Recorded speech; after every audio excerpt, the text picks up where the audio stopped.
The Great Flood and Noah's Ark. Secrets. History never fully explained. Imagine a world before borders, before nations, before written history, a world where humanity was still young, and suddenly everything changed.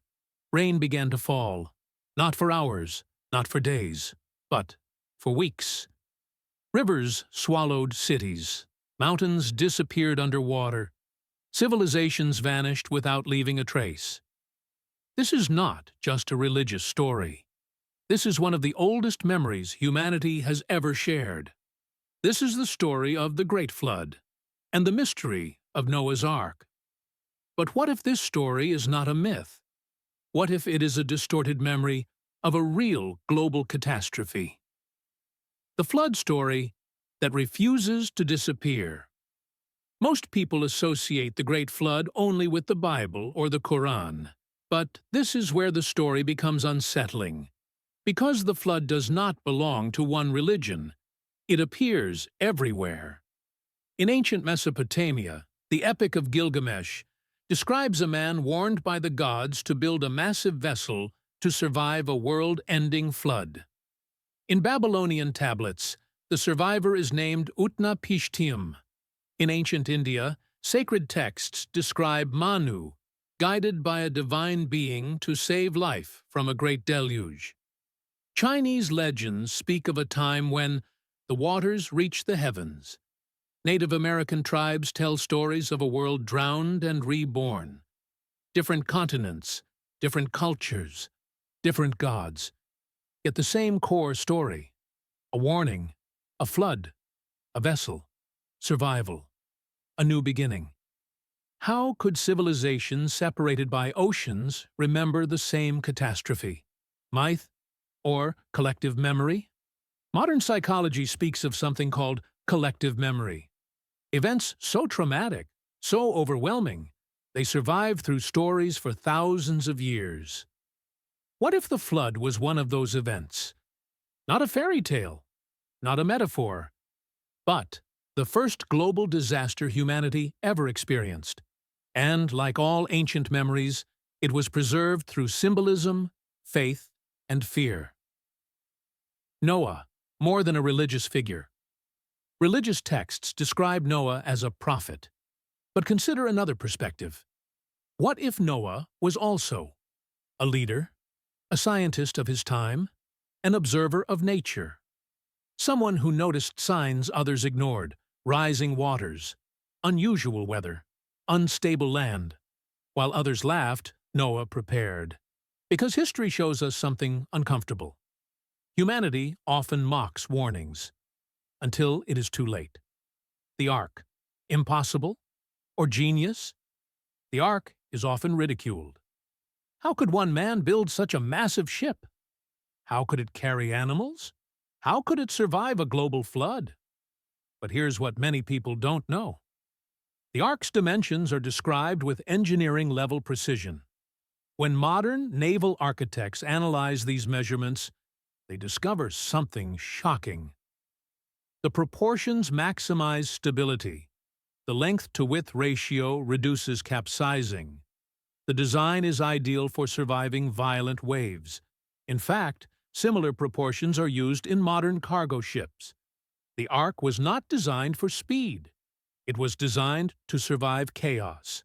And survival, not navigation, was the goal. Did all animals really fit? Another common criticism. But the original texts never say every animal on Earth in the modern sense. They refer to kinds, which opens a different possibility. Juvenile animals, select breeding pairs, regional species, genetic ancestors of modern animals. In other words, preservation, not collection. Where did the flood happen? Was it global? Or was it regional, but perceived as global by survivors? This question divides scholars. One of the most compelling theories is the Black Sea deluge hypothesis. Around 7,600 years ago, ice sheets melted rapidly. Sea levels rose. Mediterranean waters burst into the Black Sea basin. Coastlines vanished within days. Entire settlements were swallowed. For the people living there, this wasn't a flood. It was the end of the world, and survivors would carry that memory forever. Mount Ararat and the search that never ends. For centuries, explorers, climbers, and researchers have focused on one location, Mount Ararat in modern-day Turkey. Satellite images, aerial photography, ground expeditions. Again and again, reports emerge of boat-shaped formations, wooden structures trapped in ice, unnatural symmetry. Some expeditions claim discoveries. Others call them natural formations. But one question remains unanswered. If there is nothing there, why does the search never stop? And why are some expeditions quietly shut down? The flood as a warning, not a punishment. Religious interpretations often frame the flood as punishment. But there is another way to read the story. What if the flood was a warning? A message passed through generations. Civilization can collapse. Nature has limits. Human arrogance has consequences. And survival belongs to those who prepare, not those who deny. Are we ignoring the same signs today? Rising sea levels, extreme weather patterns, unprecedented floods and droughts, mass extinctions happening in real time, a planet pushed beyond its limits.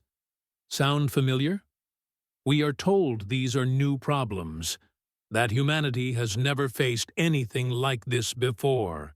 But ancient stories suggest otherwise. The flood narrative, found in the Bible, the Quran, and countless older civilizations, may not be a tale about a distant primitive past. It may be a warning that echoes across time, not a story of ignorance, but a story of arrogance. Because every civilization believes it is different, smarter, more advanced, more protected, until it isn't. History shows a repeating pattern. Civilizations rise, they expand, they dominate nature, they dismiss warnings, and then, suddenly, they collapse. The final question: so what is the truth? Was Noah's Ark simply a myth created to teach morality? A metaphor, symbolizing survival and rebirth? A memory of forgotten technology, lost with a vanished civilization? Or a real vessel, built by people who understood the signs and acted while others laughed? And perhaps the most unsettling possibility of all: what if the story was never meant to prove what happened, but to test whether we would listen when it happens again? Because if humanity survived one great flood, not through power, not through wealth, but through foresight and humility, what makes us so certain we will survive the next one? When our warnings are louder than ever, yet our willingness to act has never been quieter. Maybe the real question isn't whether Noah's Ark was real. Maybe the real question is, if the signs appeared again, would we recognize them? And if we did, would we choose to act or to ignore them once more?